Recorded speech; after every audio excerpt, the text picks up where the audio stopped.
మనము దేవుని సంబంధులమనియు లోకమంతయు దుష్టుని అందున్నదనియు మనము ఎరిగి ఉండాలంట. హల్లెలూయా. అంటే ఇప్పుడు ఉప్పు ఎలా ఏదైనా పాడైపోకుండా ఎలా చేస్తుందో మనల్ని దేవుడు ఏమంటాడు, మీరు లోకానికి ఉప్పై ఉన్నారన్నాడు. అంటే లోకం పాడైపోకుండా, లోకంలో ఉన్న వాళ్ళు పాడైపోకుండా, అంటే వాళ్ళు నశించిపోకుండా కాపాడవలసింది ఎవరు? ఉప్పై ఉన్న నీవే. నువ్వు లోకానికి ఉప్పు. నీ సంభాషణ రుచిగా ఉండాలి. అనేకులు అంటే లోకంలో ఉన్న వాళ్ళందరూ కూడా చెడిపోకుండా, వాళ్ళు నశించుకోకుండా వాళ్ళకి సువార్త చెప్పి, వాళ్ళ గురించి ప్రార్థన చేసి, విజ్ఞాపన చేసి వాళ్ళని కాపాడవలసింది ఎవరు అంటే ప్రతి ఒక్కరూ లోకానికి ఉప్పు కాదు. ప్రతి మనిషి ఉప్పు కాదు, ప్రతి మనిషి వెలుగు కాదు.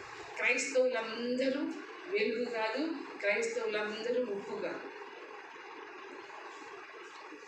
ఎవరు వెలుగై ఉంటారు లోకానికి, ఎవరు ఉప్పై ఉంటారు.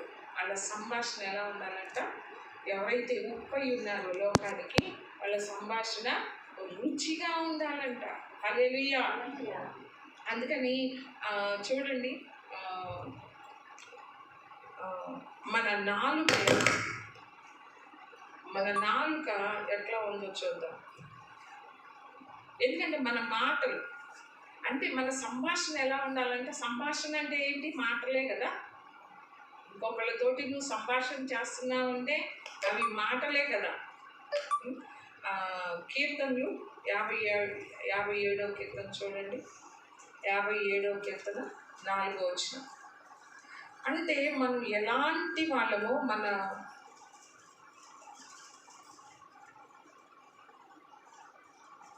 57:4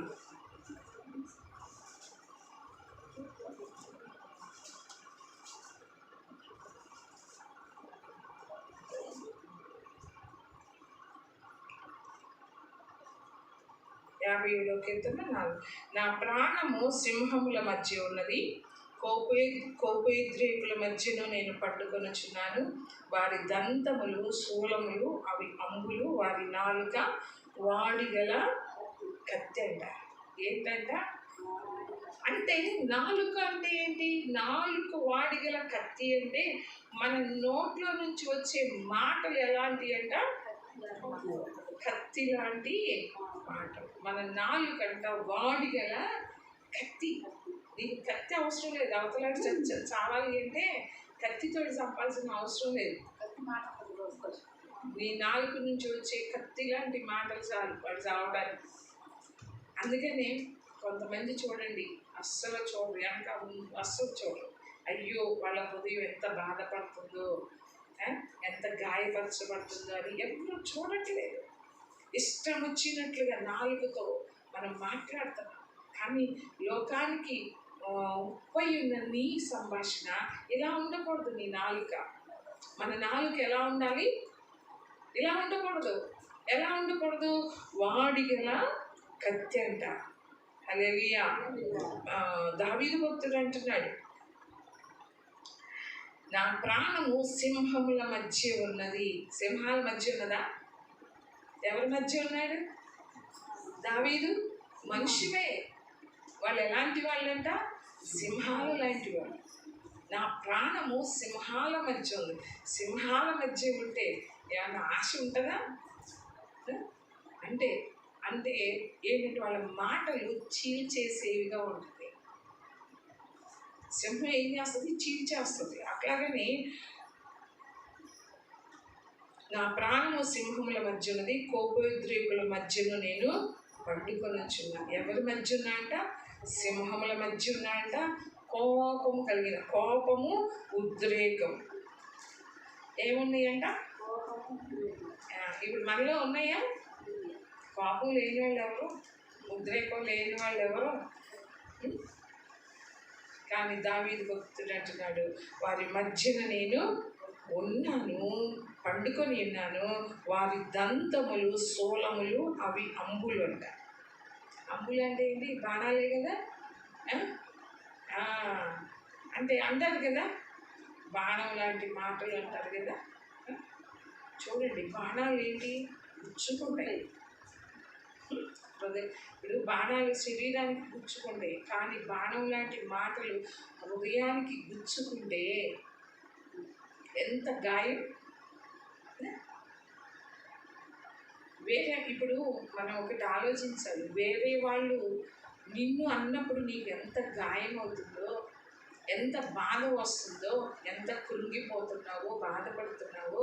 మరి నీవు అనే మాటలు, నీవు నేను అనే మాటలు ఇతరులని ఎంత గాయపరుస్తున్నాయో ఆలోచన చేస్తున్నామా? వాళ్ళు నన్ను గాయపరిచారు, వీళ్ళు నన్ను గాయపరిచారని అనుకుంటున్నామే కానీ మన మాటలు ఇతరులకి ఎలా ఉన్నాయి? మన మాటలు ఎలా ఉంటున్నాయి? మన సంభాషణ ఎలా ఉంటుంది? ఆ కృపాసహితమైన ఆ మాటలు ఉంటున్నాయా? రుచిగా ఉంటున్నాయా? ఇతరులను ఆదరించేగా ఉంటున్నాయా? ఇతరులకు ఉపయోగపడేగా ఉంటున్నాయా? ఆదరించేగా ఉంటున్నాయా మన మాటలు? పరీక్షించుకుందాం. మీరు లోకానికి ఉప్పై ఉన్నారు.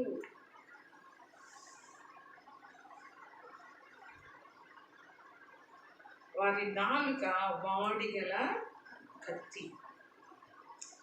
దావీదు భక్తుడు ఎంతగా వర్ణిస్తాడో చూడండి. అట్లానే 64వ కీర్తనలో కూడా చూడండి. 64వ కీర్తన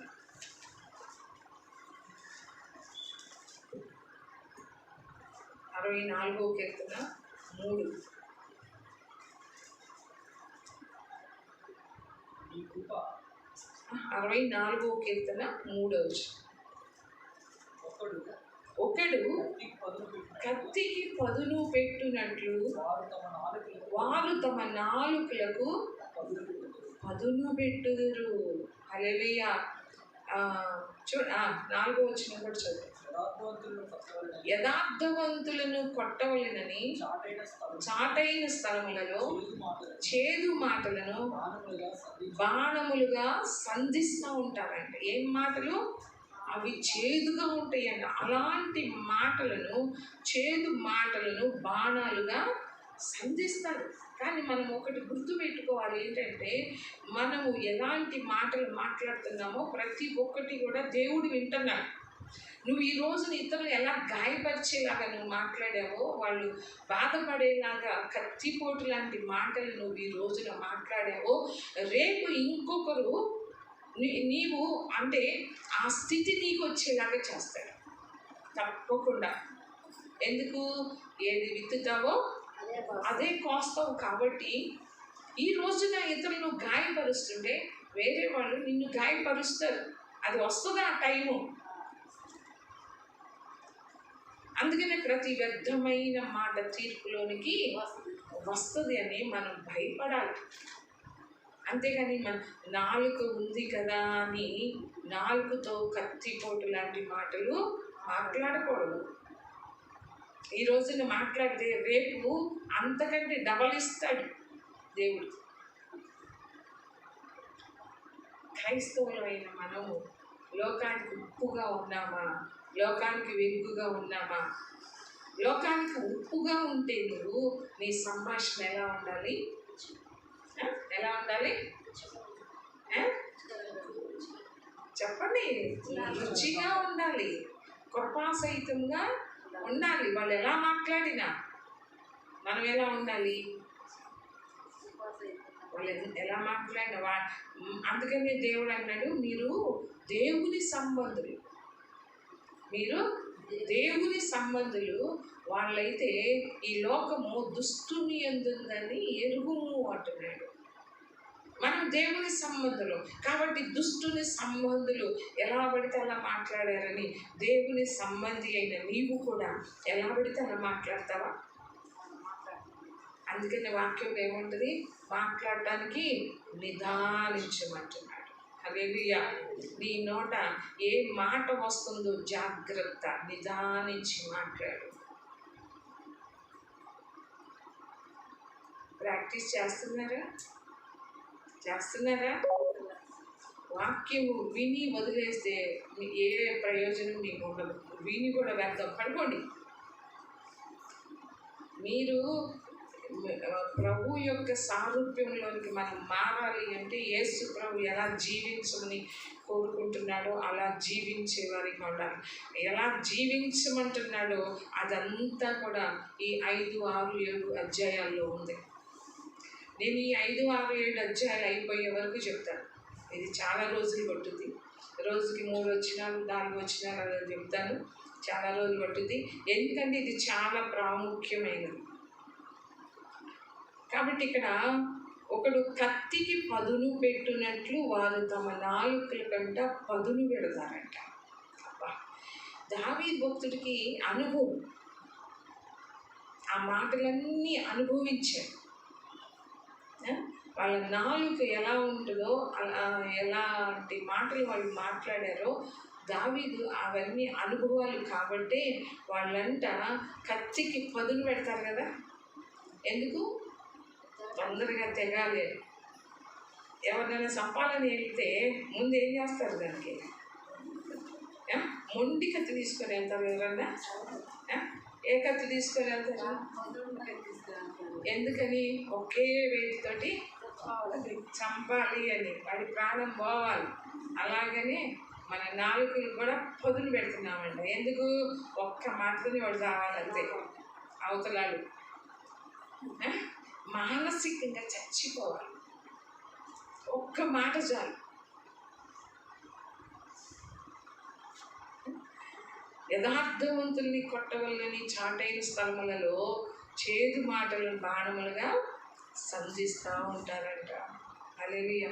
8వ వచనం కూడా చూడండి.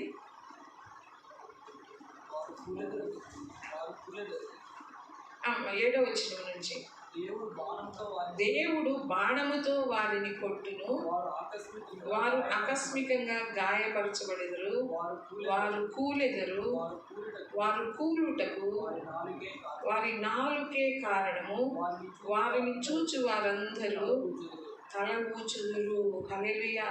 దేవుడే బాణంతో వారిని కొడతాడు. ఎవరైతే వారి నాలుకను పదును పెడతారో,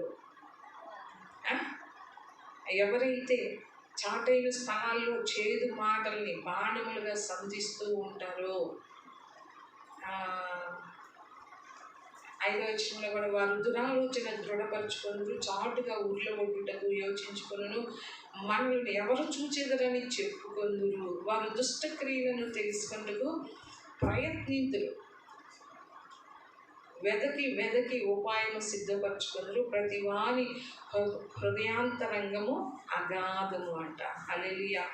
చూడు, అలాంటి వాళ్ళని దేవుడు బాణంతో కొడతానంటున్నాడు. వారు ఆకస్మికంగా గాయపరచబడేదారు, వారు కూలెదరు. వారి కూలుటకు ఏంటి కారణం? నాలుక. వాళ్ళు నశించుకోవడానికి కారణం ఏంటి? నాలుక. ఈ నాలుకను నువ్వు ఎలా ఉపయోగిస్తున్నావు? ఈ నాలుగుతో ఎలాంటి మాటలు మాట్లాడుతున్నావు? ఎలాంటి సంభాషణ ఇతరులతో నువ్వు సంభాషణ చేస్తున్నావు? ఇంకొక మాట చూడండి, 140 కీర్తన 3వ వచనం. 140.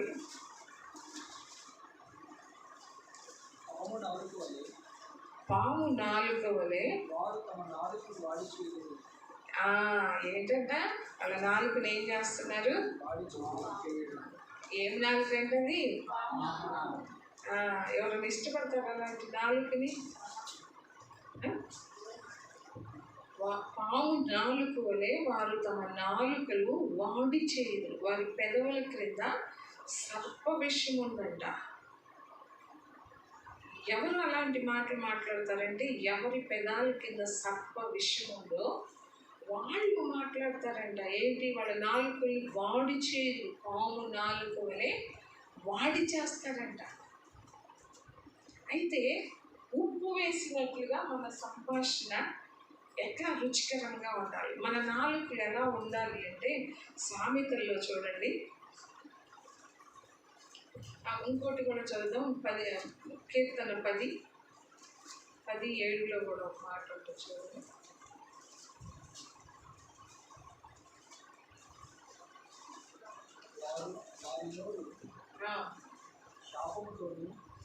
వారి నోరు శాపముతోను కపటముతోను వంచనతోను నిండి ఉన్నది. వారి నాలుక క్రింద చేటును పాపమును ఉన్నవి. హల్లెలూయా. నోరు దేనితో నిండిపోయిందంట? లోకానికి ఉప్పై ఉన్న వాళ్ళు ఇలా ఉండరు. వాళ్ళ నాలుక శాపముతోనూ కపటముతోనూ వంచనతోనూ ఉండదు. వీళ్ళెవరంట? దుష్టుల సంబంధులు వీళ్ళు. ఇలాంటి నాలుక, ఇలాంటి మాటలు మాట్లాడే వాళ్ళందరూ కూడా దుష్టుల సంబంధులు. ఇతరులు ఎవరైతే గాయపరుస్తూ మాట్లాడతారో వాళ్ళందరూ కూడా దుష్టుల సంబంధులు. ఎందుకంటే లోకం అలా మాట్లాడుతుంది కాబట్టి దేవుని సంబంధులమైన మనం అలా మాట్లాడకూడదు. అందుకని మన నోరు శాపంతోనూ కపటముతోనూ వంచనతోనూ నిండి ఉన్నదంట. మనం పరీక్షించుకోవాలి, ఉందా మన నోట్లో వంచనతో కూడిన మాటలు. ఏంటంట? వంచన. కొంతమంది శపిస్తారు, శాపం పెడతారు ఇతరులను.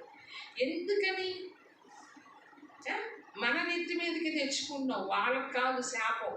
ఎవరైతే శపిస్తారో, ఎవరైతే శాపం పెడతారో అవి నీ నెత్తి మీదకే వస్తాయి. అది ఆలోచన చెయ్యాలి. మనం దుష్టుల సంబంధులు కాదు, మనం దేవుని సంబంధులు. శాపంతో నిండిపోయి ఉంటుంది మన నోరు. కపటపు మాటలు, వంచనతో కూడిన మాటలు. అందుకని యాకోబు రాసిన పత్రికలో ఒక మాట ఉంటుంది చూడండి.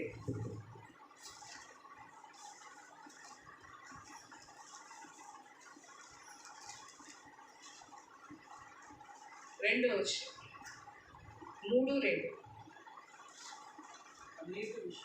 అనేక విషయములలో మనమందరము తప్పిపోవచ్చున్నాము. ఎవడైనను మాట యందు తప్పని ఎడల అట్టివాడు లోపము లేనివాడై తన సర్వ శరీరమును స్వాధీనమందుంచుకొన శక్తి గలవాడగును. హల్లెలూయా. ఎవడైనా సరే మాటలు తప్పకపోతే, మనం చాలామంది మాట విషయాలు వస్తామండి అని చెప్తాం కదా, వస్తామని చెప్తాం, మళ్ళీ ఏం చేస్తాం? మాట తప్పుతాం. 10 సార్లు అలా అన్నాం అనుకోండి, 11వ వాళ్ళు నమ్ముతారా మన మాటల్ని? నమ్మరు. వాళ్ళు కరెక్ట్ చెప్పినా కూడా మనం నమ్మం. అందుకని యాకోబు అంటున్నాడు, ఎవరైనా సరే మాట యందు తప్పకపోతే అట్టివాడు లోపము లేనివాడుగా ఉంటాడు. మాట యందు తప్పని వాడు లోపము లేనివాడుగా ఉంటాడంట. తన సర్వ శరీరాన్ని కూడా స్వాధీనమందించుకొనగలిగిన శక్తివంతుడంట.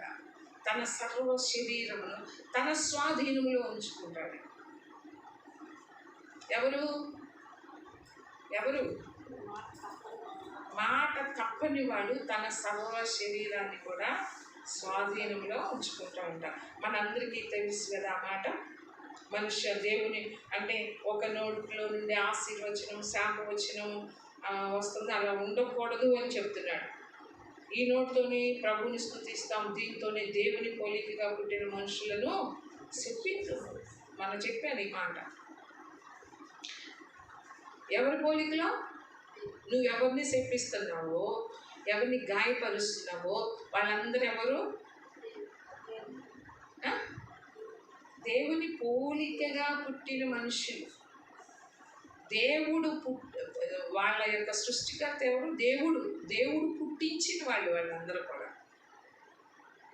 వాళ్ళు దేవుణ్ణి తెలుసుకున్నా తెలుసుకోకపోయినా వాళ్ళందరూ కూడా దేవుని పిల్లలే.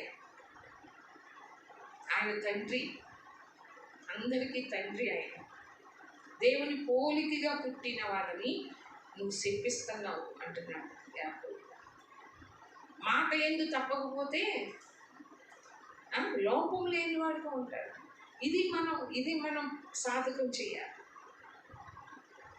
అయితే మన నాలుక ఎలా ఉండాలో మనకి సామెతల్లో చూడండి, సామెతల గ్రంథం 10వ అధ్యాయం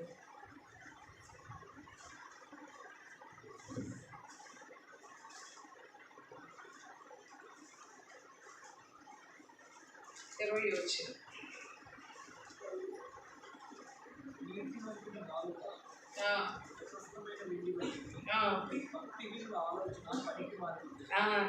నీతిమంతుని నాలుక ప్రశస్తమైన వెండి వంటిది. హల్లెలూయా. మన నాలుక ఎలా ఉండాలి అంటే, నువ్వు లోకానికి ఉప్పై ఉన్నావంటే నీ నాలుక ఎలా ఉండాలంట? ప్రశస్తమైన వెండి వంటిదిగా ఉండాలి. ప్రశస్తమైన వెండి, దాంట్లో ఏమి ఉండదు, దుమ్ము ధూళి మురికి ఏది ఉండదు. ప్రశస్తమైన వెండి అంట, దాంట్లో ఏది కలపరు. ప్రశస్తమైన వెండిలో కలుపుతారా? కలపరు. మన నాలుక ప్రశస్తమైన వెండి. వెండి దేనికి సాదృశ్యం? విమోచనకు సాదృశ్యం వెండి.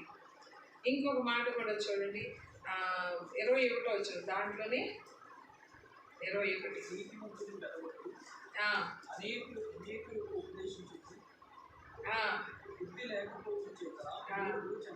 నీతిమంతుని పెదవులు అనేకులకి ఏం చేస్తుంది? ఉపదేశిస్తుందంట. నీతిమంతుల పెదవులు అనేకులకు ఉపదేశించును. హల్లెలూయా. ఏం ఉపదేశిస్తుంది? ఉపదేశం. నీతిమంతుల పెదవులు అనేకులకు ఉపదేశాన్ని ఇస్తుంది. హల్లెలూయా. ఉపదేశము ఎలా ఉండాలంట? వాళ్ళని బలపరిచేదిగా ఉండాలి. ఆ బోధ, ఆ ఉపదేశం, ఆ మాటలు ఆదరించేదిగా ఉండాలి. ఎప్పుడు కూడా మన పెదాలు అలా ఉంటున్నాయి. మన పెదాలు అంటే మనం లోకానికి ఉప్పై ఉన్నాం కాబట్టి మన పెదాలు ఇతరులకి ఉపదేశించేయిగానే ఉండాలి. ఉపదేశించేయిగా ఉండాలి అంటే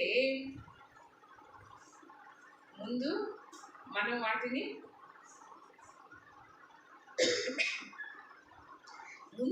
మనం కలిగి ఉంటే, అబద్ధములు ఆడొద్దు అని ఇతరులకు మనం ఉపదేశిస్తాం.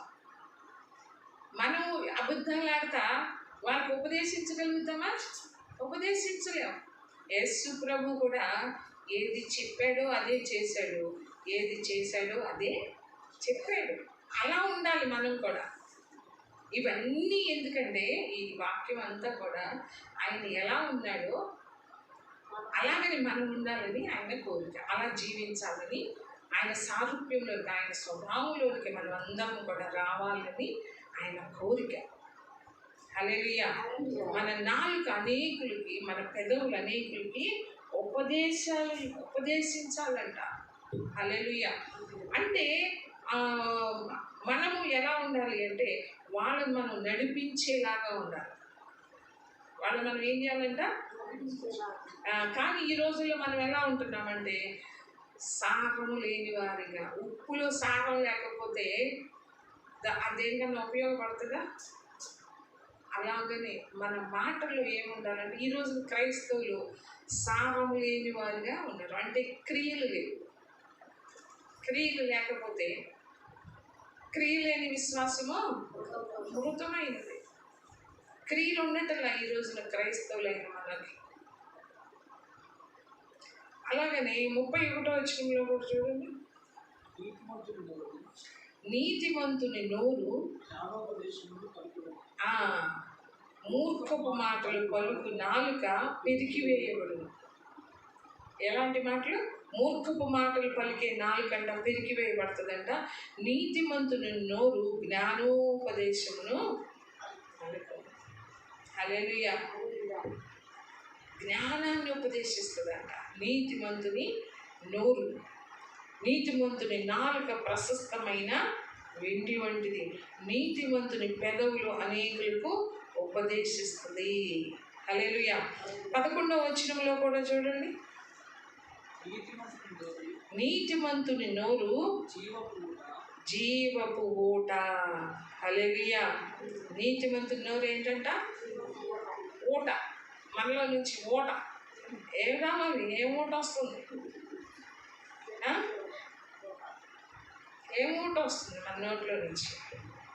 మన నోట్లో నుంచి శాపం అనే ఓట, గలీజు మాటలనే ఓట, వంచన, కపటం. కానీ జీవపు ఊటంట మన నాలుక, నీతిమంతుని నాలుక జీవపు ఊట, నీతిమంతుని నోరు. అలా ఉంటుందా? కొంతమంది అంటారు కదా, అమ్మో దీని నోట్లో నోరు పెట్టకూడదు, కంపు అంటాం కదా. ఎందుకు కంపు చెప్పండి? కంపు ఎందుకు? ఆ నోరు ఏమైనా నోట్లో ఏమైనా పోసుకుందా? ఏమైనా మురికి నీళ్ళు కానీ, ఏమైనా కంపు వచ్చే నీళ్ళు కానీ ఏమైనా పోసుకుందా? ఎందుకు కంపు నోరు? వాళ్ళ నోట్లో నుంచి వచ్చే మాటలు అలా కంపు కొడుతున్నాయి అంటారు కదా.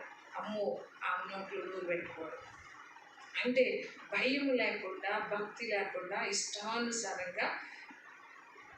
చాలామంది కొంతమంది మాటలు మాట్లాడతారు, ఎంత గలీజు మాటలు, క్రైస్తవులు అయి ఉండి కూడా. అందుకనే ఆ నోరు కంపు కొట్టే నోరు అంటారు. కానీ ఎవరైతే లోకానికి ఉప్పై ఉన్నారో వాళ్ళ నోరు ఎలా ఉండాలంట? వాళ్ళ నోరు ఏమై ఉండాలి? జీవపు ఊట, ఊరాలి, ఊరుతూ ఉండాలి. ఎప్పుడు ఊరుతుంది? మనం దాంట్లో నుంచి తోడుకుంటూ ఉంటేనే కదా నువ్వు ఊరేది. అలానే ఉంచితే ఊరుతాయా? ఆ జీవపు ఊటలు మనలో నుంచి రావాలి. హల్లెలూయా. అట్లానే 12వ అధ్యాయంలో కూడా చూడండి, 12-18లో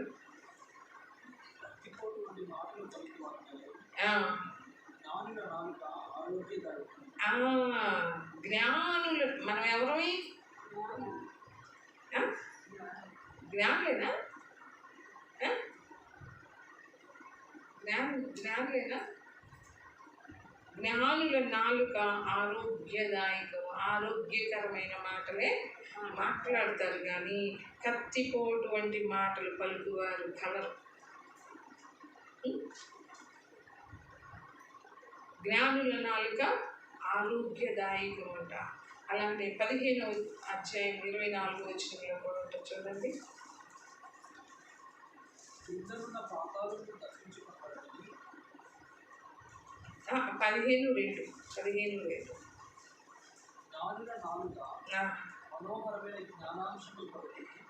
జ్ఞానుల నాలుకంట మనోహరమైన జ్ఞానాంశములు పలుకుతుందంట. జ్ఞానుల నాలుక. మనం ఎవరమే? జ్ఞానులమేనా? ఎవరైతే ప్రభు యందు విశ్వాసం ఉంచుతారో వాళ్ళు ఎవరు? జ్ఞానులే. మరి జ్ఞానుల నాలుక మనోహరమైన జ్ఞానాంశములు పలుకును, బుద్ధిహీనుల నోరు మూఢవాక్యములు కుమ్మరించును. చూడండి 4వ వచనంలో కూడా సాత్వికమైన నాలుక జీవ వృక్షము అంట. హల్లెలూయా. సాత్వికమైన నాలుక జీవ వృక్షము, దానిలో కుటిలత ఉండిన యెడల ఆత్మకు భంగము కలుగును. కుటిలత అంటే కపటం కాదు, కుటిలత, కుట్రల అని అంటారు కదా. కుటిలత ఉండిన యెడల ఆత్మకి భంగం కలుగుతుందంట. అంటే మనం ఆత్మీయంగా ఎదగకుండా, ముందుకెళ్ళకుండా భంగపరుస్తుంది. సాత్వికమైన నాలుక జీవ వృక్షం. సాత్వికమైన, మనము ధన్యతలో చదువుకున్నాం కదా, సాత్వికులు ధన్యులు. ఏం స్వతంత్రించుకుంటారు? ఎందుకు స్వతంత్రించుకుంటారు భూలోకాన్ని? వారి నోరు ఏంటంట? జీవ వృక్షం. కాబట్టి అందరినీ ఆకట్టుకుంటారు, అందరి దయను పొందుకుంటారు. భూలోకంలో ఉన్న వాళ్ళు భూలోకాన్ని స్వతంత్రించుకోవటం అంటే అందరి దయను పొందుకుంటారు వాళ్ళు. హల్లెలూయా. అందుకనే సాత్వికమైన నాలుగు జీవవృక్షము, దానిలో కుటిలత ఉండిన యెడల ఆత్మకు భంగము కలుగుతుందంట. హల్లెలూయా. కాబట్టి మన నాలుక ఎలా ఉంది అంటే, మన సంభాషణ ఎలా ఉండాలంట? మన సంభాషణ ఉప్పు వేసినట్లుగా రుచిగా ఉండాలి, కృపాసహితముగా ఉండాలి. మన నాలుక, మన నోరు, మన పెదాలు, మన సంభాషణ ఎలా ఉంటుంది? మన నాలుక కుటిలం కలిగి ఉంటుందా? కత్తిపోటు లాంటి మాటల, బాధించే మాటల, గాయపరిచే మాటల, మనం ఎలాంటి మాటలు ఇతరులు మాట్లాడుతున్నామో మనల్ని మనం గమనించుకోవాలి. అలా ఉంటున్నామా? నాలుక పదును పెడతారంట, కత్తికి పదును పెట్టినట్లుగా. ఎలా ఉంది మన నాలుక? ఎప్పుడన్నా మాట్లాడేవాళ్ళ? మాట్లాడారా? ఇష్టానుసారంగా వాళ్ళ హృదయాన్ని గాయపరుస్తూ, శపిస్తూ మాట్లాడారు ఎవరన్నా? ఒప్పుకోవాలి అవన్నీ. ఒప్పుకోకపోతే, ఒప్పుకొని విడిచిపెట్టకపోతే అంతకన్నా కూడా ఎక్కువ శిక్ష వస్తుంది. అంతకన్నా కూడా నిన్ను బాధ పెట్టే వాళ్ళు వస్తారు, నిన్ను గాయపరిచే వాళ్ళు వస్తారు. అప్పుడు తెలుస్తుంది ఆ బాధ ఏంటో. మనం మాట్లాడిన మాటలకి, ఆ కత్తిపోటు లాంటి మాటలకి ఆ ఇతరులు ఎలా గాయపడ్డారో, ఎలా బాధపడ్డారో, ఆ మనస్సుకి, ఆ హృదయానికి కానీ మనస్సు కానీ ఎలాంటి గాయాలు అయినాయో అప్పుడు నీకు తెలుస్తుంది. నువ్వు మాట్లాడినప్పుడు నీకు అర్థం కాదు వాళ్ళ హృదయానికి ఎంత గాయమయ్యిందో. నువ్వు శపించేటప్పుడు, నువ్వు మాట్లాడేటప్పుడు నీకు అర్థం కాదు. నువ్వు మన మాటలు అలా ఉండకూడదు. మనం దేవుని సంబంధులు దుష్టుని సంబంధులతో కలిసి మనం మాట్లాడకూడదు. వాళ్ళ మాటలు వేరు, మన మాటలు వేరుగా ఉండాలి. వాళ్ళ మాటలు ఎప్పుడు కూడా కత్తిపోటు లాంటి మాటలే, గాయపరిచే మాటలే. వాళ్ళు ఇతరులు దూషించే విధంగా మాట్లాడతారు, అవమానపరిచే విధంగా మాట్లాడతారు, గాయపడేలాగా మాట్లాడతారు వాళ్ళు. కానీ మనం దేవుని సంబంధంలో మన మాటలు అలా ఉండకూడదు. హల్లెలూయా. ఎలా ఉండకూడదు? మన మాటలు ఎలా ఉండకూడదు? అలాంటి మాటలు ఉండకూడదు. దుష్టుని సంబంధులు మాట్లాడే మాటలు మనలో ఉండకూడదు. హల్లెలూయా. ఎలా ఉండాలంట మన మాటలు? మన నాలుక జ్ఞానాంశంలో బోధించాలంట. ఎలా మాట్లాడు? మన నోరు ఎలా ఉంది? సంభాషణ ఎలా ఉంటుంది? అక్కడ ఇంకా వాక్యంలో ఏముంది? దేని వల్ల సారం కలుగును? అది అంటే ఉప్పు నిస్సారమైపోతే, ఉప్పు నిస్సారమైతే అది దేని వల్ల సారం పోతుందో అది బయట పారవేయబడి మనుషుల చేత త్రక్కబడుటకే కానీ మరి దేనికి పనికిరాదు. 14 మీరు లోకమునకు వెలుగై ఉన్నారు.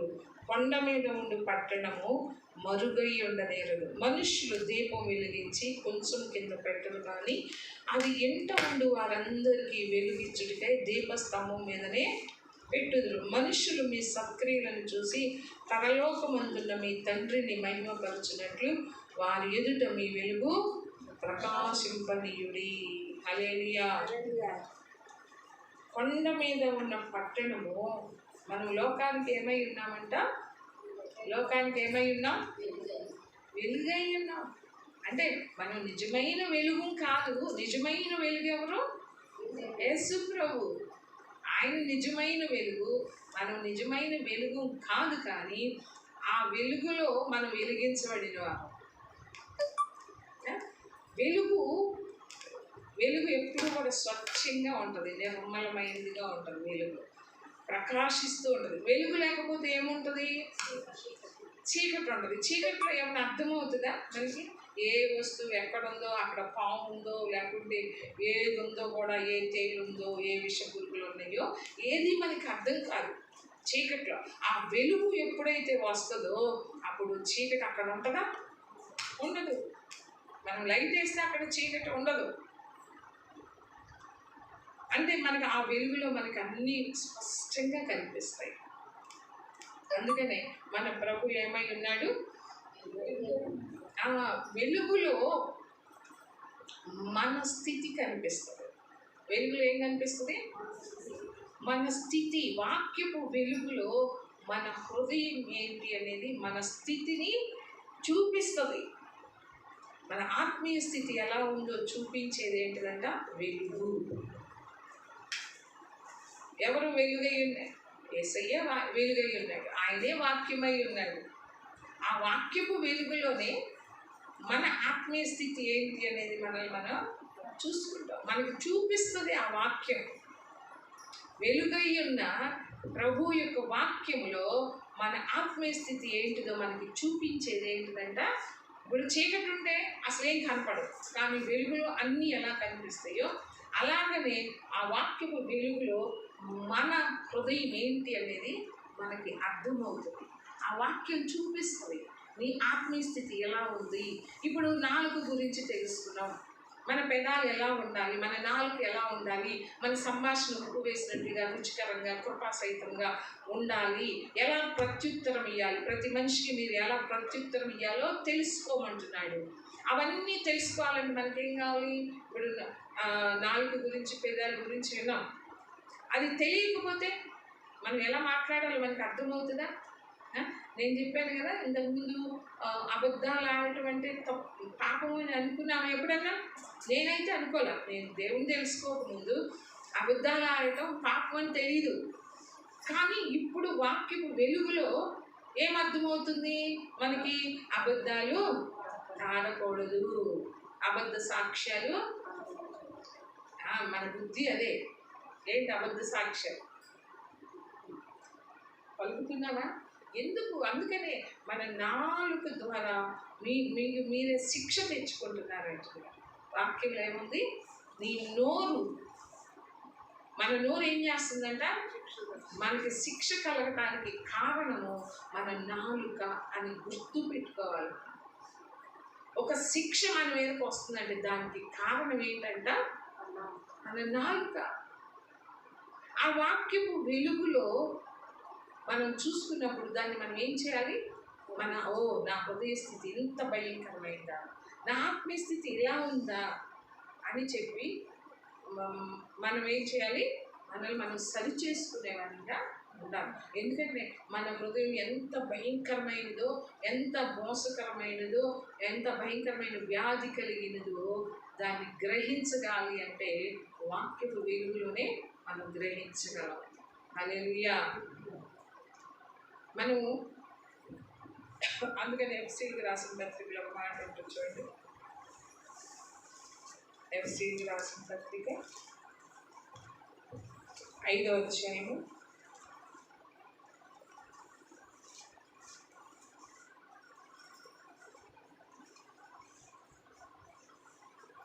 8వ వచనం. మీరు పూర్వమందు చీకటి అయి ఉంటిరి, ఇప్పుడైతే ప్రభువునందు వెలుగై ఉన్నారు. హల్లెలూయా. ఇంతకు ముందు మనం అందరము ఎక్కడ ఉన్నామంట? చీకటిలో ఉన్నాం. ఎక్కడ ఉన్నాం? మనం అందరము చీకటిలో ఉన్నవారు ఇప్పుడైతే ప్రభువునందు వెలుగై ఉన్నారు. మనమందరం కూడా ప్రభువులో వెలుగై ఉన్నాం. మనలో చీకటి ఉందా? చీకటి అంటే ఏంటి? చీకటి క్రియలు ఉన్నాయా? ఇంతకుముందు పూర్వముందు మనం చీకటిలో ఉన్నాం, చీకటి క్రియలు చేసాం. కానీ ఇప్పుడైతే ప్రభువునందు వెలుగై ఉన్నారు. ఆ వెలుగు ఫలం ఏంటంటే సమస్త విధములైన మంచితనము, నీతి, సత్యమను వాటిలో కనబడుచున్నదంట. ఆ ఫలంలో ఏం కనపడుతుంది? వెలుగు అనే ఫలములో ఏమున్నాయంట? సమస్త విధములైన మంచితనం. ఏముంది? ఇప్పుడు మనం వెలుగులో ఉన్నామా, చీకట్లో ఉన్నామా? చీకట్లో ఇంత పూర్వముందు మీరు చీకట్లోనే ఉన్నవారు అంటున్నాడు. ఇప్పుడైతే మీరు ప్రభువునందు వెలుగై ఉన్నారు. మీరు మనమందరం ప్రభువునందు వెలుగై ఉన్న వాళ్ళమైతే ఆ ఫలం ఏంటో తెలుసా? ఆ వెలుగు ఫలం ఏంటంటే సమస్త విధములైన మంచితనం. ఉందా ఇది?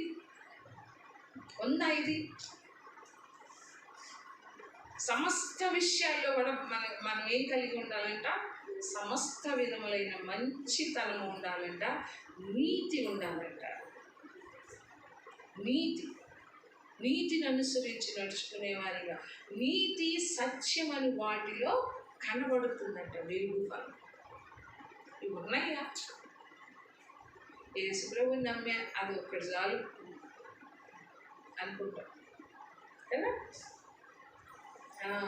యేసయ్య దేవుడు అని చెప్పారు, నమ్మాను, ముంచేశారు నన్ను.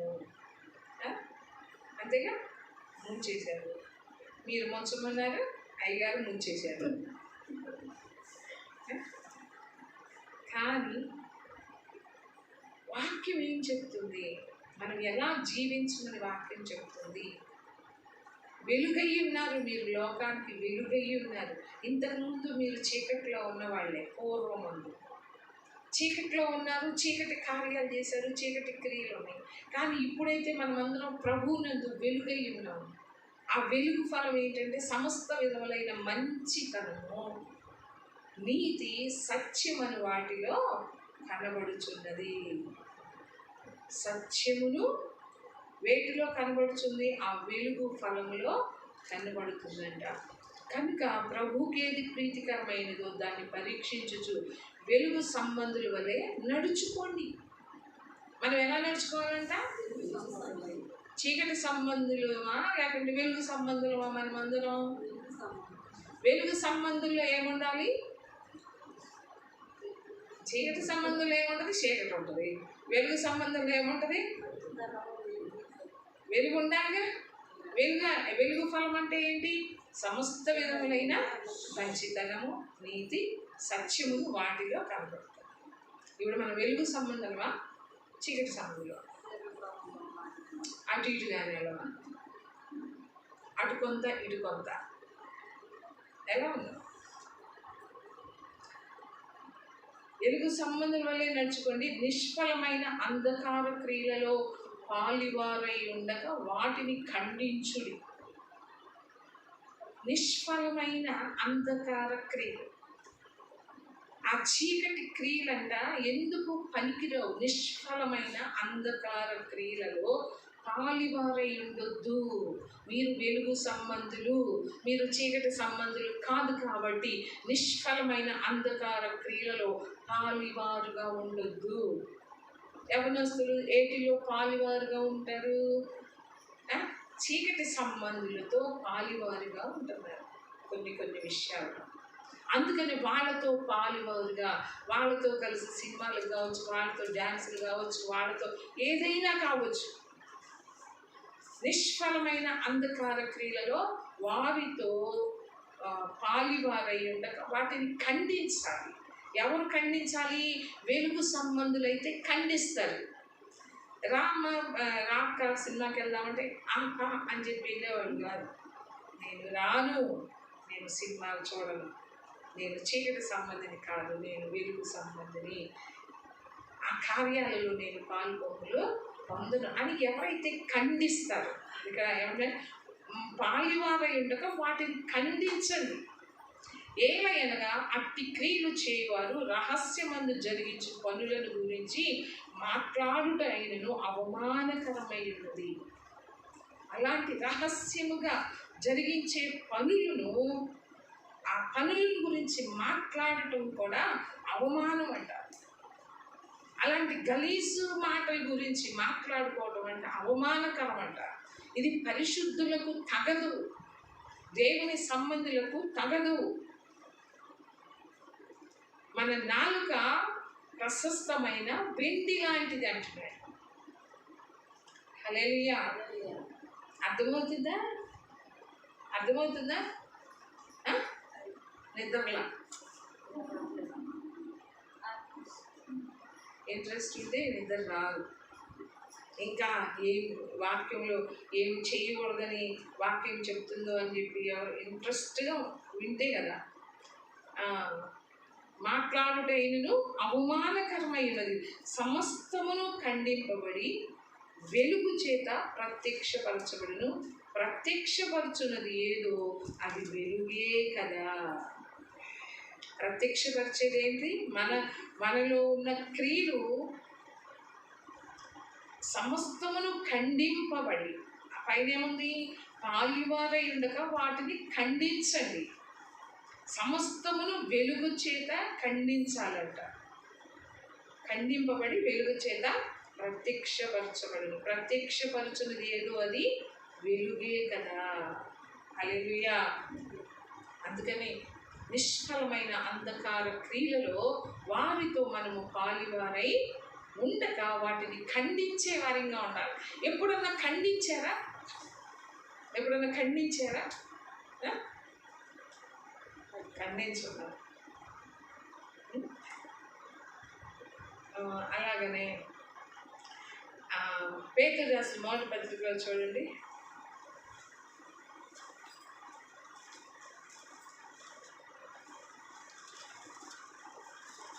లోకానికి మనలో వెలుగు అంటే ఏంటి? మనలో అవన్నీ కనపడాలి. లోకానికి ఈ సమస్త విధములైన మంచితనం కనపడాలి, లోకానికి నీతి కనపడాలి, సత్యము కనపడాలి.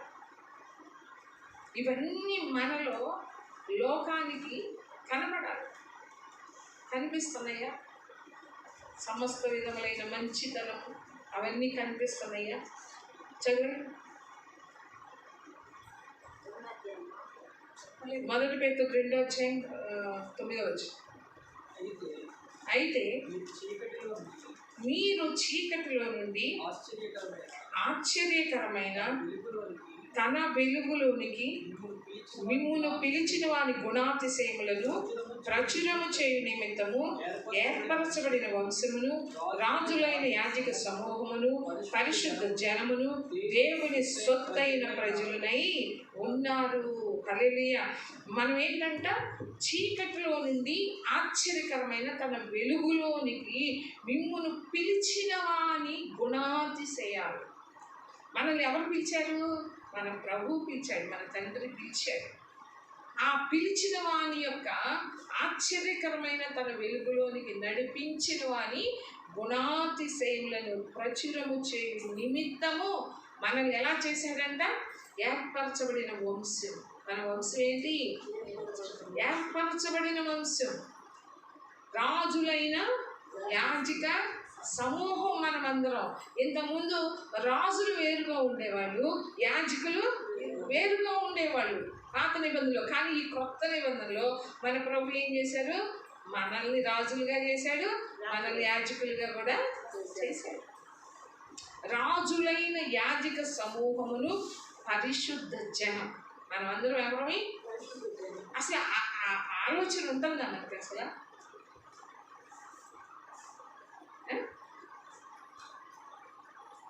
తన ఆశ్చర్యకరమైన వెలుగులోనికి మిమ్మల్ని పిలిచిన వాని గుణాతిశయములు ప్రచురం చేయు నిమిత్తము మనల్ని ఏర్పరచబడిన వంశములో ఉంచాడు. హల్లెలూయా. పరిశుద్ధ జనముగా చేశాడు మనకు. నేను పరిశుద్ధ జనములో ఉన్నాను అనుకుంటున్నావా? దేవుని సొత్తైన ప్రజలైన. దేవుని సొత్తైన ప్రజలంటే ఏంటి? ఒకటి కొనుక్కున్నావు, బంగారం, ఒక వస్తువుని కొనుక్కున్నావు, ఇదేమంటావు? నా సొత్తు అంటావు. అంటావా లేదా? ఏమంటావు? కాదు అంటావా? నా సొత్తు. మనం అందరం ఎవరి సొత్తు? దేవుని సొత్తు. దేవుని సొత్తైన ప్రజలుగా మనమందరము ఎందుకు మనల్ని పిలుచుకున్నా అంటే ఆయన గుణాతిశయములను ప్రచురపరచాలి. మనలో లేకుండా ఆ గుణము మనం ప్రభు గురించి ఎలా ప్రచురిస్తాం? ఒక తాగుబోతున్నాడు అనుకోండి, యేసు ప్రభు గురించి ప్రచురిస్తాడా? ఎందుకని? దేవుణ్ణి నమ్ముకున్నాడు అంటే బాప్తిసం తీసుకున్నాడు, చెప్పగలుగుతాడా? దేవుని యొక్క గుణాతిశయాలను చెప్పగలుగుతాడా? చెప్పలేడు. ఎందుకని? చెప్పలేడు. ఆయనలో ఉన్న క్రియలేంటి? చీకటి క్రియలు. వెలుగు గురించి చెప్పలేరు. అంతేకాకుండా మొదటి యోహాను సువార్త చూడండి. యోహాను సువార్త 1:5.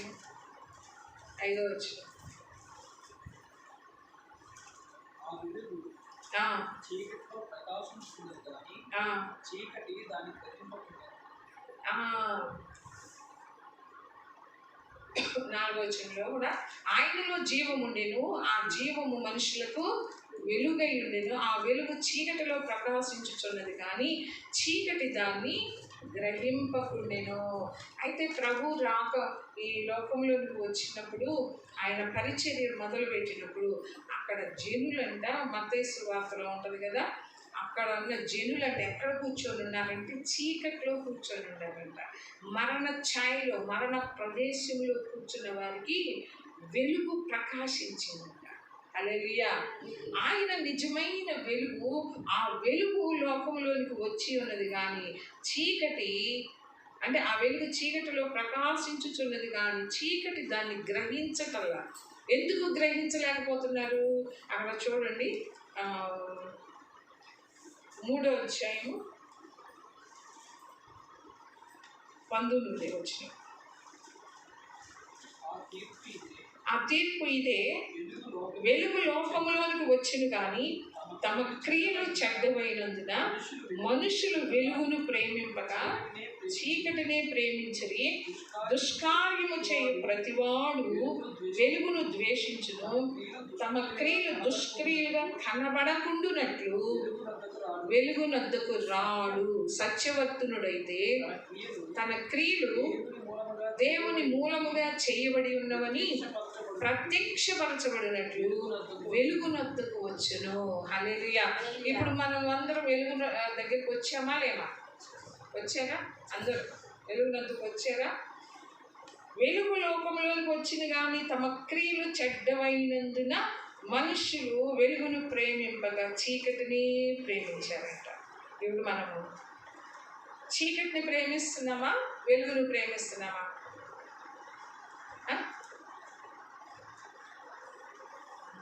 వెలుగును ప్రేమిస్తున్నామా, చీకటిని ప్రేమిస్తున్నామా?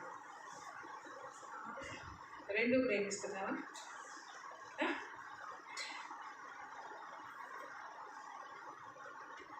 దుష్కార్యము చేయు ప్రతివాడు వెలుగును ద్వేషిస్తాడు. తమ క్రియలు దుష్క్రియలుగా కనబడకుండానట్లు వెలుగు దగ్గరికి రాడంట. ఎవరు? దుష్క్రియలు చేసే వాళ్ళందరూ కూడా వెలుగునందుకు రారు. సత్యవర్తుండైతే వస్తాడంట. హల్లెలూయా. మనం వెలుగు సంబంధులు అని అనుకుంటున్నామే కానీ మనలో ఏముందంట? మనం చీకటి, అంటే చీకటి క్రియలు, చీకటి కార్యాలు మనం ప్రేమిస్తున్నాం. ఆ చీకటి ఉండకూడదు మనలో. దేవుణ్ణి అడగాలి, ప్రభువా నాలో ఇంకా ఆ కార్యాలు ఉన్నాయి, ఆ క్రియలు నాలో ఉన్నాయి, అటన్నిటిని తీసివేయాలి మనం అడగాలి దేవుని సన్నిధిలో. నీ హృదయానికి తెలుసు, నీ హృదయం ఎలాంటి స్థితిలో ఉందో వాక్యపు వెలుగులో నీకు తెలుసు. నీ హృదయం ఏంటి, నీలో ఉన్న బలహీనతలు ఏంటి, సాతానుకు సంబంధించిన మనలో ఏమున్నాయో నీ హృదయానికి తెలుసు. ఇంకా ఏ చీకటి క్రియలు మనలో ఉన్నాయో, ఇంకా ఏ చీకటి కార్యాలు చేస్తున్నావో నీ హృదయానికి తెలుసు. ఏ వెంకటమ్మ, మన హృదయానికి తెలుసా? అన్నీ తెలుసు. కానీ చాలామంది వెలుగునందుకు రాలేరంట. హల్లెలూయా. అలాగనే 12వ అధ్యాయంలో చూడండి, యోహాను సువార్త 12వ అధ్యాయం 36వ వచనం.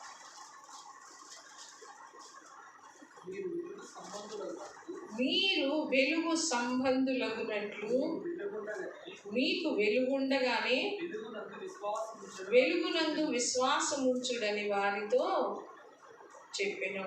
ఇక్కడ ఏంటంటే వెలుగు సంబంధులగునట్లు అంటే కింద ఫుట్ నోట్లో ఏముందంటే వెలుగు కుమారులగునట్లు. మనం ఎవరమే? వెలుగు కుమారులు అంట. వెలుగు ఎవరు? యేసయ్య. కుమారులగునట్లుగా వెలుగుండగానే వెలుగునందు విశ్వాసం ఉంచండి. విశ్వాసం ఉంచాము అంటే, విశ్వాసం ఉంచటం అంటే ప్రభువుని నమ్మి బాప్తిసం తీసుకున్నాం, కానీ మనలో ఆ వెలుగు క్రియలు లేవు. మనలో చీకటి క్రియలే ఉంటున్నాయి. ఇంకా వాక్యం వింటానే ఉన్నాము కానీ ఇంకా ఆ క్రియలు మనలో నుంచి పోవట్లే. అపోస్తుల కార్యం చూడండి, అపోస్తుల కార్యం 26వ అధ్యాయం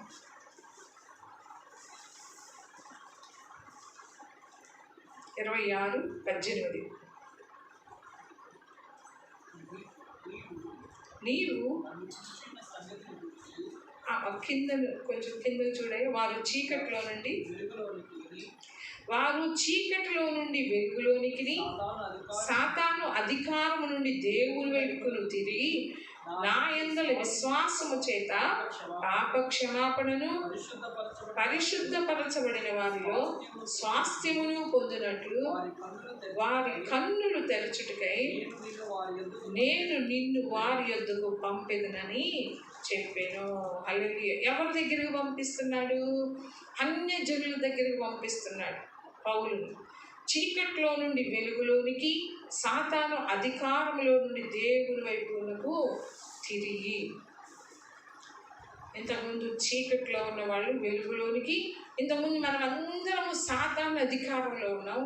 చీకట్లో ఉన్నవారము మనమందరం చీకట్లో నుండి వెలుగులోనికి రావాలి. సాతాను అధికారం నుండి దేవుని వైపుకి తిరగాలి. దేవుని వైపుకి తిరగడం అంటే ఏంటి? ఇంకా ఆ చీకటి క్రియలు మనలో ఉండకూడదు అని. నా యందలి విశ్వాసము చేత పాప క్షమాపణను పరిశుద్ధపరచబడిన వారిలో స్వాస్థ్యమును పొందినట్లు వారి కన్నులు తెరచుటకై నేను వారి యొద్దకు నిన్ను. ఎవరైతే వెలుగై ఉన్నారో, లోకానికి వెలుగై ఉన్నారో, వాళ్ళు ఏం చేస్తారంట? అనేకులు వాళ్ళు పరలోకానికి త్రోవ చూపించే వారిగా ఉంటారు. ఎవరైతే వెలుగై ఉన్నారో, ప్రభువే చెప్పారు మీరు లోకానికి వెలుగై ఉన్నారు. ఆ వెలుగు దగ్గరికి అనేకులు రావాలి అంటే మనలో ఏం చూడాలి? వాళ్ళు ఏం చూడాలి? సమస్త విధములైన మంచితనం చూడాలి, ప్రేమించటం చూడాలి, క్షమించటం చూడాలి. మనలో ఉన్న దీర్ఘశాంతం, ఓర్పు, సహనం, మంచితనం, ఆశానిగ్రహం, ఇవన్నీ చూడాలి. ఆ వెలుగు దగ్గరికి రావాలి అంటే ఆ వెలుగు క్రియలు మనలో ఉండాలి కదా. మనలో ఆ వెలుగు క్రియలు ఉండకుండా చీకటి క్రియలు ఉంటే చీకటి దగ్గరికి ఎవరైనా వస్తారా? ఎవరు రారు. అందుకనే మనము వారి కన్నులు తెరచుటకై నేను నిన్ను వారి యొద్దకు. మనం మొదట తెలుసుకున్నామంటే, దేవుళ్ళకి వచ్చాము అంటే మనము అనేకుల యొక్క కన్నులు, వాళ్ళ కన్నులు తెరవబడాలని చెప్పి మనము వారి యొద్దకి మనల్ని పంపించాడు. ఆశ్చర్యకరమైన చీకట్లో నుండి తన ఆశ్చర్యకరమైన వెలుగులోనికి నడిపించిన వారి గుణాతిశయములు ప్రచురము చేయు నిమిత్తం మనల్ని పంపిస్తున్నాడు వారి యొద్దకు. హల్లెలూయా. చెప్తున్నామా ఎవరికన్నా వెలుగు గురించి? చెప్పట్లేదు. ఎఫ్సీలకు రాసిన పత్రికలో చూడండి, 2వ అధ్యాయంలో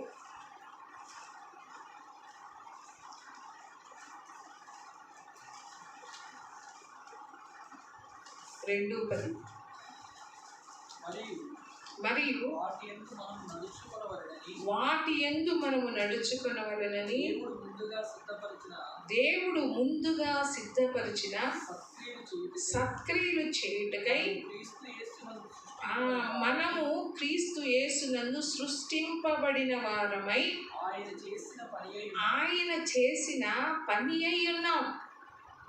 మనం ఎవరమంట? ఆయన చేసిన పని అయి ఉన్నాం. దేవుడు ముందుగా సిద్ధపరిచిన సత్క్రియలు చేయటం.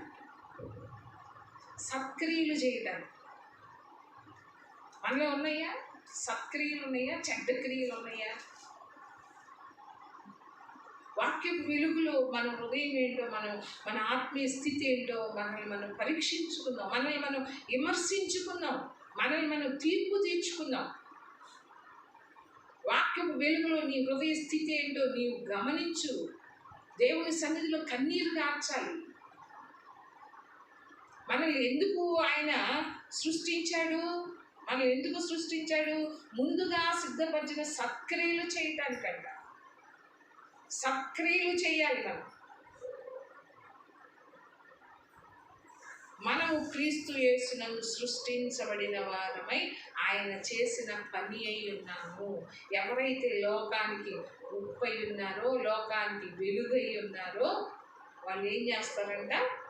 దేవుడు ముందుగా సిద్ధపరిచిన సత్క్రియలు చేస్తారు. క్రీస్తు చేసినందుకు సృష్టించబడిన వారిగా, ఆయన చేసిన పనిగా ఉంటారు. హల్లెలూయా. మనం ఎలా ఉన్నాం? మనం ఎలా ఉన్నాం? ఆయన చేత సృష్టించబడిన వారు, ఆయన పని అయి ఉన్నాం. మనలో దేవుడు ముందుగా సిద్ధపరిచిన సక్రియలు చేయాలంట. మత్తయి సువార్తలో కూడా అదే మాట కదా, చూడండి. మనుషులు దీపం వెలిగించి కొంచెం కింద పెట్టరు కానీ అది ఇంట ఉండి వారికి అందరికీ వెలుగిచ్చుటకై. ఇందాకైనా కొండ మీద ఉన్న పట్టణము మరుగై ఉండలేదు. అంటే కొండ మీద ఒక పట్టణం ఉంటే ప్రతి ఒక్క ఇంట్లో ఆ వెలుగు అంటే ఒక లైట్ వెలుగుతూ ఉంటుంది. కాబట్టి కొండ మీద ఒక పట్టణం ఉందని అర్థమవుతుంది మనకి. ఆ వెలుగు లేకపోతే, ఆ లైట్లు లేకపోతే అర్థమవుతుందా? చీకటిగా ఉంటే అక్కడ ఒక పట్టణం ఉందని తెలుస్తుందా? తెలీదు. కానీ ఆ వెలుగును బట్టి అక్కడ ఒక పట్టణం ఉందని మనకి తెలుస్తుంది. అలాగనే మనుష్యులు అంటే దీపం వెలిగించి కొంచెం కింద మంచం కింద పెట్టరు కానీ ఎంత ఉన్న వారందరికీ వెలుగు ఇవ్వాలంట. మొట్టమొదటి ఇంటిలో నీ వెలుగు ప్రకాశించాలి. ఇంట్లో వాళ్ళు మొదట చూడాలి మనలో ఉన్న వెలుగు క్రియలు, మనలో ఉన్న సత్క్రియలు. మొట్టమొదటి ఎక్కడ చూడాలి? మన ఇంటిలో వాళ్ళు చూడాలి, మన సాక్ష్యం చూడాలి. వాళ్ళు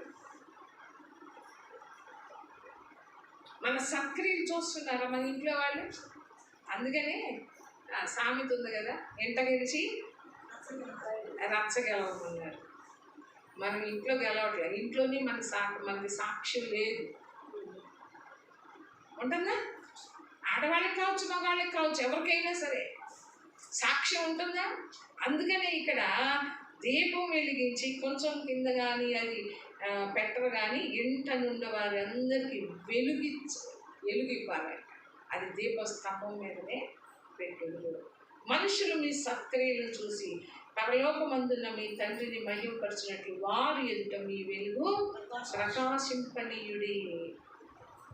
మొట్టమొదట ఇల్లు, తర్వాత మనుషులందరూ అంటారు. ఏం చేయాలంట? మొట్టమొదటి ఇంట్లో నీ వెలుగు ప్రకాశింపజేయాలి. తర్వాత మనుష్యులందరూ కూడా మీ సత్క్రియలను చూసి పరలోకమందున్న మీ తండ్రిని మహిమపరచు. అది దేవుడు కోరుకుంటాడు. మిమ్మల్ని లోకానికి వెలుగుగా చేశాను. ఆ వెలుగు ప్రకాశించాలి. వెలుగు ఏం చేస్తుంది? ఇప్పుడు లైట్ ఉంది, ఏం చేస్తుంది? అది వెలుగు ప్రకాశిస్తుంది కదా. అలాగనే మనం కూడా అంటే మన సత్క్రియలను చూసి పరలోకమందున్న తండ్రి నామం మహింపరచబడేలాగా మనలో ఉన్న వెలుగు వారి ఎదుట ప్రకాశించవచ్చు. అంటే మనలో ఉన్న క్రియలు ఉన్నాయా? వెలుగు ఫలం అంటే ఏంటి? సమస్త విధములైన మంచితనం, ఇవన్నీ అనుకో. నీతి, సత్యం ఉందా? మన వెలుగు ఇప్పుడు యోహాన్ ఏమన్నారు? బాప్తిస్మిచ్చే యోహాన్ ఏమన్నారు? మండుచు ప్రకాశించుచున్న, చెప్పండి ఏంటి? అయ్యో, ఇది తెలీదా? ఏమై ఉన్నాడు యోహాన్ గురించి? ఏమన్నా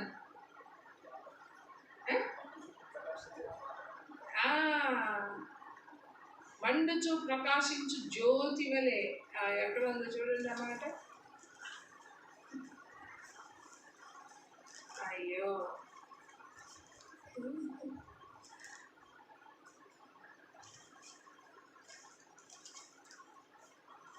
యోహాను సువార్తలోనేనా?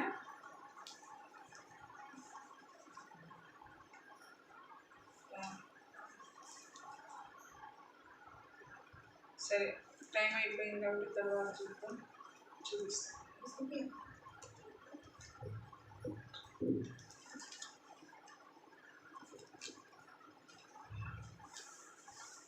యోహాను సువార్త 5:35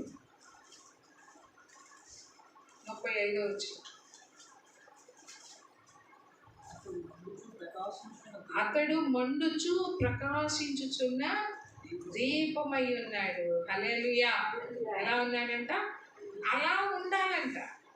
మనం కూడా ఈ లోకానికి వెలుగై ఉండాలి అంటే మనం కూడా మండుచు ప్రకాశించుచున్న దీపంలాగా ఉండాలంట. ఆ దీపం ఇప్పుడు ఒక దీపం ఉందనుకో, అక్కడికి ఏమొస్తాయి? అన్ని పురుగులు వస్తాయా లేవా? వస్తాయా? వెలుగు లేకపోతే, అక్కడ దీపం లేకపోతే వస్తాయా? రావు. యోహాను భక్తుడు మండుచు ప్రకాశించుచున్న దీపమై ఉన్నాడంట. హల్లెలూయా. మనం కూడా ఎలా ఉండాలా?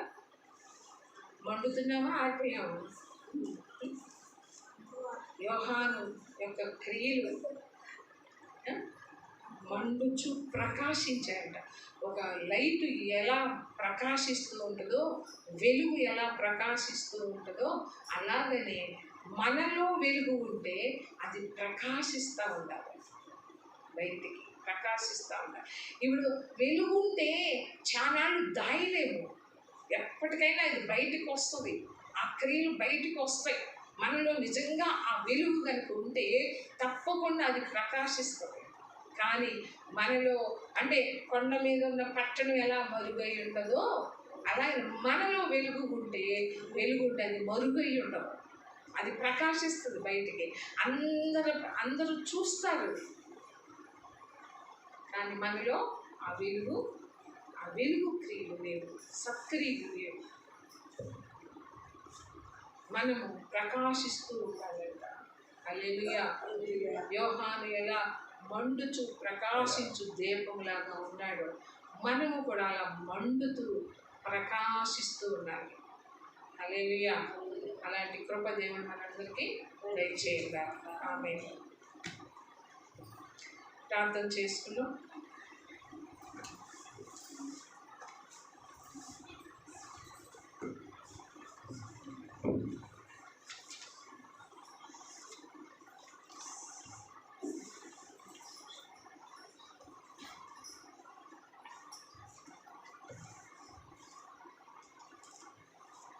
ప్రార్థన చేయండి.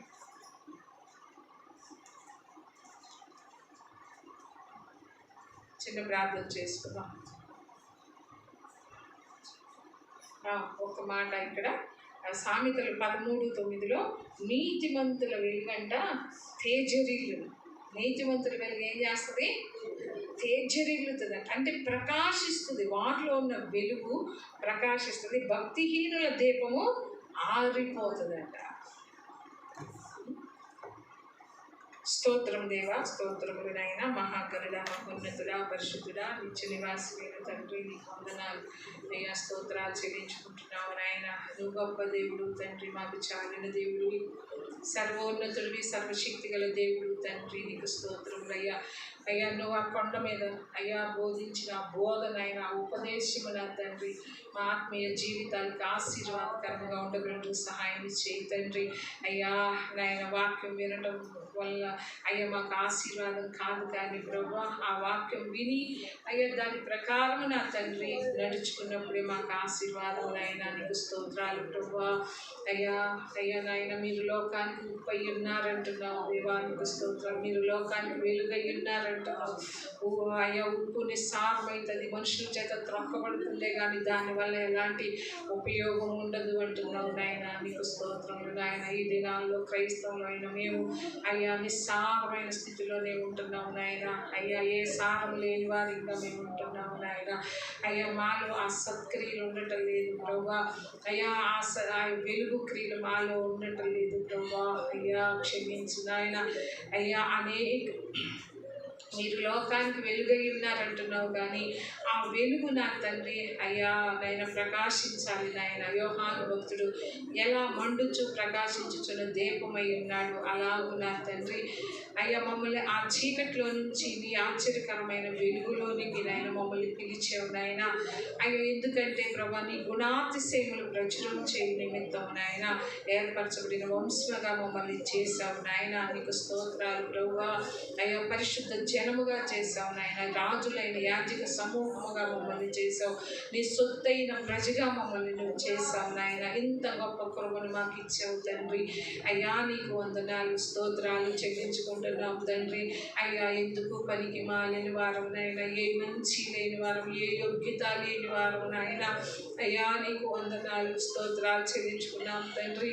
మా సంభాషణ ఉప్పు వేసినట్లుగా రుచికరముగా ఉండాలంటున్నావు నాయన. ప్రతి మనుష్యునికి కూడా ఎలా ప్రత్యుత్తరం ఇయ్యాలో తెలుసుకోవటానికి అంటున్నావు దేవా. నీకు స్తోత్రములు, వందనాలు నాయన. అయ్యా కనికరించు నాయన. అయ్యా మా సంభాషణ కృపాసహితముగా ఉండటానికి కూడా మీరు కృప చూపించండి. అయ్యా రుచిగా ఉండటానికి కూడా మీరు మాకు సహాయం చేయండి ప్రభా. మా నాలుక, మా నోరు, మా పెదవులు నాయన.